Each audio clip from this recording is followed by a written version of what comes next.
오늘은 어깨 재활, 더 정확히는 견갑골의 재활을 스스로 하다가 오히려 상태가 악화되시는 분들을 위해서 재활을 할 때 꼭 지키셔야 될 두 가지를 말씀드리겠습니다. 이 내용은 운동 능력이 뛰어난 분들보다 기초적인 안정성이 부족해서 움직임이 깨지는 분들을 위한 가이드입니다.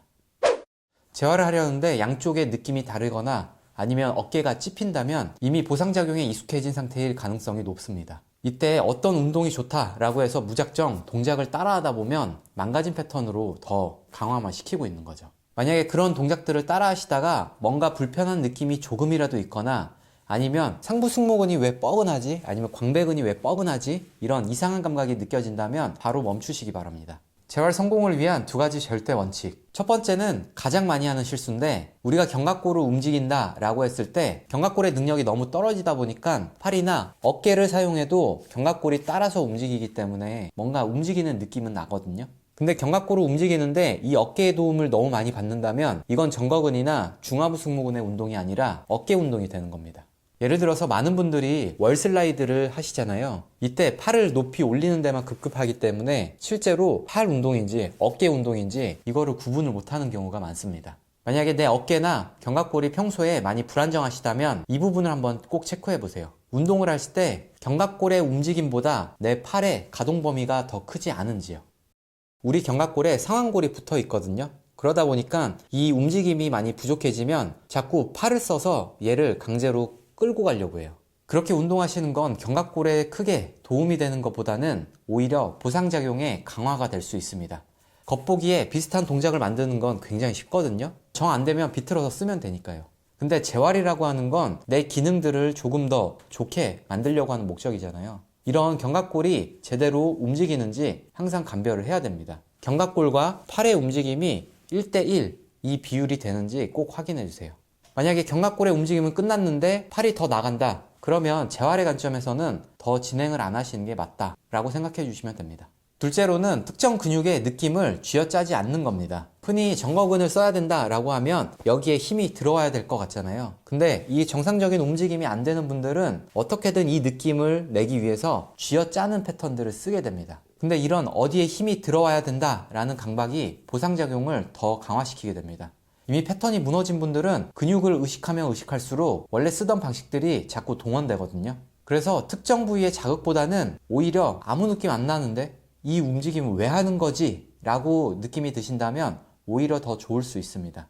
아무 느낌이 안 난다 라는 거를 잘 해석을 하셔야 되는데요. 평소에 안정성이 무너져서 보상작용들을 써왔던 분들은 그 느낌에 익숙하거든요. 근데 아무 느낌이 없다 라는 거는 우리가 평소에 쓰던 겉근육들의 보상작용이 빠져있다는 뜻입니다. 근데 일단 아무 느낌이 없는데 움직이기는 한다 라는 거는 어딘가에 근육은 쓰고 있다 라는 뜻입니다. 그게 바로 안정성 근육일 확률이 굉장히 높은 거죠. 그래서 아무 느낌이 없는데 이걸 왜 하지? 라는 느낌을 계속 같이 반복을 하다 보면 안정성 근육이 피로해지면서 조금씩 활성화되고 강화될 수 있습니다. 정리하자면 특정 부위의 자극보다는 전체적인 움직임의 질에 집중하셔야 됩니다. 세 번째는 이런 내용들이 감이 잘 안 온다 라는 분들을 위해서 그냥 견갑골의 움직임 규칙을 말씀드리겠습니다.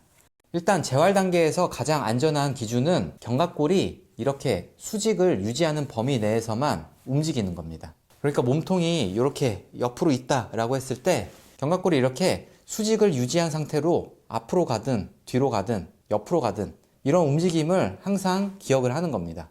기능이 떨어진 분들은 초반에 수평이 유지되는 선에서 앞, 뒤, 위, 아래 정도의 안전한 범위 내에서 재활하시는 게 낫습니다. 전인, 후인, 상방회전 등의 복잡한 동작은 추후에 생각하셔야 합니다. 말이 어려운데 월슬라이드를 예로 들어보겠습니다. 우리가 벽에 팔을 대고 이렇게 올리잖아요. 근데 일부 분들은 팔을 그냥 높이 올리려고만 합니다. 근데 이때 견갑골이 수직으로 제대로 올라가는지 이거를 계속 점검을 하는 거예요. 이것뿐만 아니라 제가 아까 말씀드렸던 규칙이 있었죠. 견갑골이 움직이는 만큼 팔이 움직인다. 1대1로 움직이는지 확인하시고 너무 정거근에 힘을 주려고 노력을 안 하시는 게 좋습니다.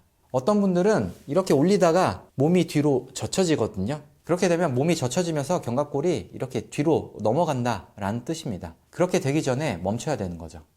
제가 얼마 전 영상에서 월슬라이드를 변형시킨 방식들을 말씀드렸죠. 만약에 하다 보니까 삼각근에 힘이 많이 들어갔다, 아니면 다른 쪽에 팔저림이 나온다, 그런 분들은 팔 위치를 다시 조절을 하시고요. 그 범위를 더 극단적으로 줄이시는 게 낫습니다. 겉보기에는 거의 안 움직일 수도 있고요. 내 스스로도 이게 뭐 운동인가? 라고 하는 정도로 미세하게 해주시는 게 좋습니다. 굉장히 힘들고 피곤하고 조금 어떻게 보면 짜증나는 운동 중에 하나입니다. 어깨가 안 좋은 분들은 두 손으로 하려고 하시지 마세요. 그냥 일자로 하시고 편한 각도를 찾으시기 바랍니다. 제가 말씀드렸다시피 팔을 올리는 게 중요한 게 아니라 겨드랑이 안쪽이 미세하게 벌어지는 식으로 하라고 말씀드렸죠. 이때 범위는 견갑골이 수직으로 유지되는 범위에서만 하시기 바랍니다. 만약에 올리려고 하는데 저항이 생기거나 몸이 뒤로 젖혀지려고 하거나 혹은 견갑골이 몸통에서 뒤로 너무 밀리는 것 같다 라고 하면 더 가지 않으셔도 됩니다.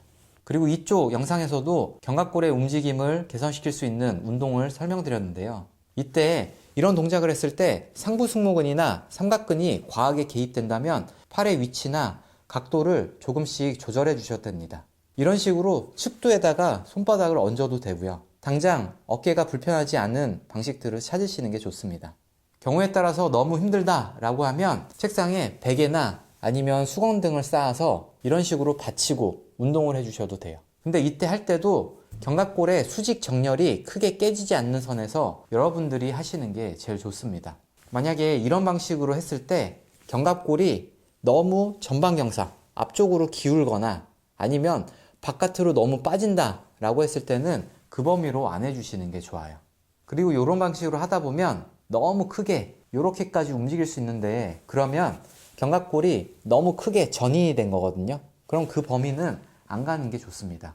어디에도 큰 자극들이 안 들어와도 그렇게 처음 세팅 그대로 반복을 하시다 보면 어느 순간에 중하부 승모근 쪽으로 조금씩 피로도가 쌓일 수가 있습니다. 근데 이렇게 할 때 팔이 너무 저리거나 어깨가 너무 아프다 혹은 통증이 있다 라는 분들은 사실 재활 이전에 치료부터 하시는 게 제일 좋습니다. 재활의 목표는 여러분들의 기능들이 더 좋아지는 거잖아요. 근데 내가 시간을 투자하고 얼마나 많이 하고 이런 게 크게 중요한 게 아닙니다. 얼마나 정확히 하느냐 혹은 내가 통증이 더 심해지지 않는 범위, 이거를 찾는 게 가장 중요한 거겠죠. 오늘 말씀드린 방식은 보상작용을 차단하는 겁니다. 그리고 견갑골의 수직 유지라는 이 원칙은 추후에 벤치프레스나 고난도 운동으로 넘어가기 위한 필수 기본이 되는 방식입니다. 물론 제가 말씀드리는 이 부분이 스스로 인지하는 게 매우 어려울 수 있습니다. 그래서 전문가의 피드백이 가장 필요한 거겠죠. 일단 재활을 할 때 내 몸의 한계를 인정하는 게 가장 중요하고요. 내가 아프지 않을 안전한 범위를 찾아서 차근차근 기능들을 올려가는 게 가장 좋습니다. 항상 불편하셨던 분들은 이 영상을 참고하셔서 운동을 해서 기능을 회복하시기 바랍니다. 그럼 지금까지 펜랩이었습니다.